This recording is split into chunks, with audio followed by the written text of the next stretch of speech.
بێریڤان هەمۆش شێوەکارێکە ڕەسامێکە کووردا هەرێما عەفرینێیە ڕۆژەڤای کوردستانê li vê derê li Hewlêrê pêşangeheke tabloyên xwe vekiriye û Behrûz Ferîdûn peyamnêrê me li vê derê ye.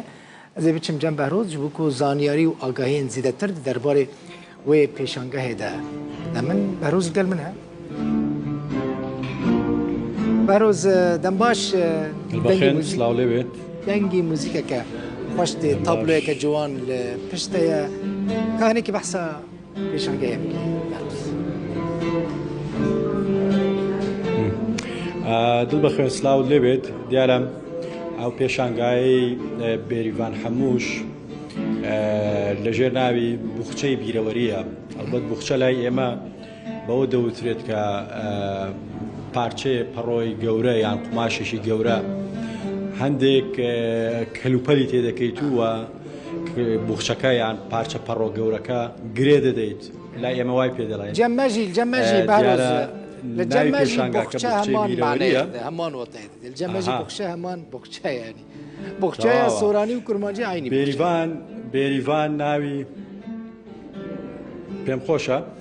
بێریڤان پێشانگاکەی ناوی بوخچەی بیرەوەریە جا بێریڤان لێرە بوخچەکەی کردوتەوە بوخچەی بیرەوەری باز لە ئەو نەهامەتیانە دەکات لە دوای داگیرکردنی عەفرین بەسەر خەڵکەکەی داهاتووە لێرە 25 تابلۆ نمایش دەکات بێریڤان و هێناوێتی لە باشووری کوردستان ئازارەکانی ڕۆژئاوا گرێ دەدات بە ئازارەکانی باشوورەوە ئەم کاتێک کە بێریڤان نمایشی تابلۆکانی خۆی تێدا دەکات ژمارەیەکی زۆر خەڵک ناڕازین یان ناڕەزایەتی دەردەبڕن بەرامبەر ئەو هێرشانەی کۆماری ئیسلامی ئێران بۆ سەر کوردان لە ڕۆژهەڵاتی کوردستان بێریڤان باشوور و ڕۆژهەڵات و ڕۆژئاوای بەم پێشانگایە بەستۆ پێکەوە دەمەوێت قسەی زیاتر لەگەڵ خۆیدا بکەم دڵ بەخێوێن سلااو لێبێت بێریڤان خان هەندێک قسەم کرد لەسەر پێشانگایەتە ناوێت پێشانگایەتە بوخچەیە باخچەکێ بێرانینە باخچەکێ دایکان جبەرێ دەگوتن ژابەت زاکیرە باخچەکێ دخوازی لە ڤڕۆژەدا تو چ دبێژی چ دبێژی بۆ ئەم پێشانگایەتە ئەف پێشانگاهی من خواست و ئەف دەوێ بۆخچەکێدا هەموو خەیالێن خوا هێڤیên خوا ئەم ببین ئەو تشتێک و مەدخواست حەزکردێن خوا ئەڤینە خۆش هەر چار بەرشای کوردستانی ئەمە بێژ هەر ئێرسانێکی شکار و هونەری و جوالات و باژاری خو حەز بکێ ئەو بیرئانینێ هەر ڕۆژاڤایەکیدا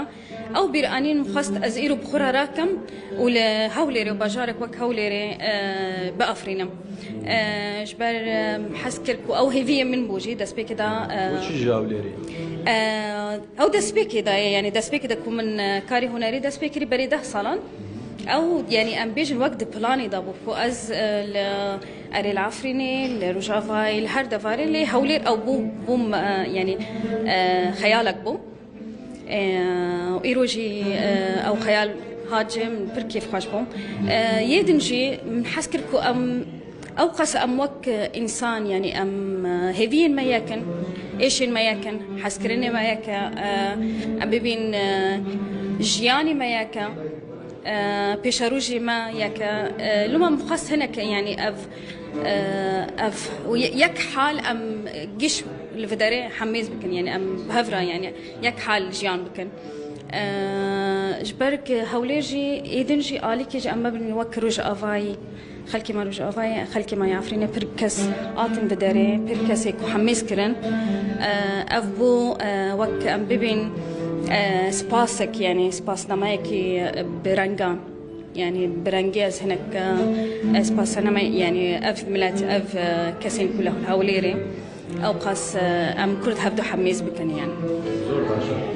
دڵبەخێن زۆر سوپاس بە بەڕێزت زۆربەی تابلۆکان ئافرەت تیایدا باڵادەستە یان ئافرەت لە زۆربەی تابلۆکانیدا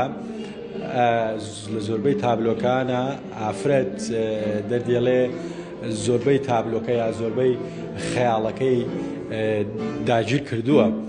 باسیەوەی کرد کە لە پلانیا بووە هەولێر سیر نییە دڵ بەخوێن لەبەرەوەی هەم هونەرمەندان هەم نووسەران هەم ئەو کەسانی لە بوارە جیاجەکانی هەر چەمکێکی دیکە ئەم ژیانەدا بێ ئیش دەکەن و ئەگەر کورد بن چەمکێکی دەبەستنەوە بە هەولێرەوە نازانم ئەم سیر و جوانە ئەم شتە پەنهانە چیەکە لە هەولێرایەکە هەمووی دەبەستنەوە بە هەولێرەوە چ لە ڕۆژئاوا بێ چ لە باکوور بێ چ لە ڕۆژهەڵات بێ یعنی ئەوەی کە دەفکرێن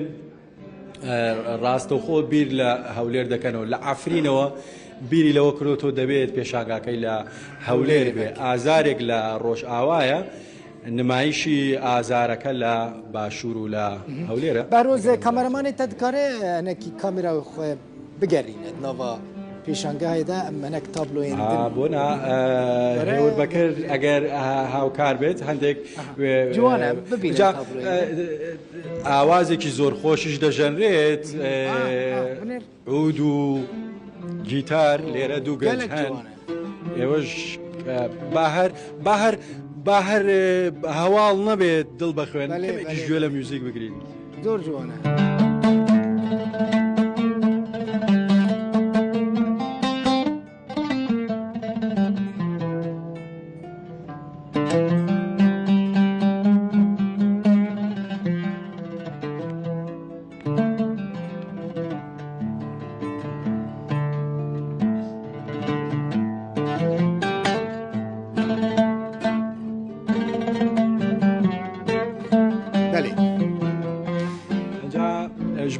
زۆر زۆر سپاس تابلۆین جوانن بە ژوورەکانی ئەم گەلەریەدا بڵاو کراوەتەوە تابلۆکان بەڕاستی تابلۆی زۆر ڕەنجینن زۆر نایابن و هەست و تعبیری زۆر زۆر جوان لە تابلۆکاندا دەبینیت کە هونەرمەند هەستی پێ دەکەی کە ئەو هونەرمەند یان کوردان لە ڕۆژئاوا بە تایبەتر لە ئەفرین لە چ بارودۆخ و گوزەران و ئازارێکدا ڕابردویان و ئێستا زۆر زۆر سپاس ji bo te û ji bo Bêrîvan Xan tabloyên gelekî ciwan çêkirine destê wê sabe her hebin.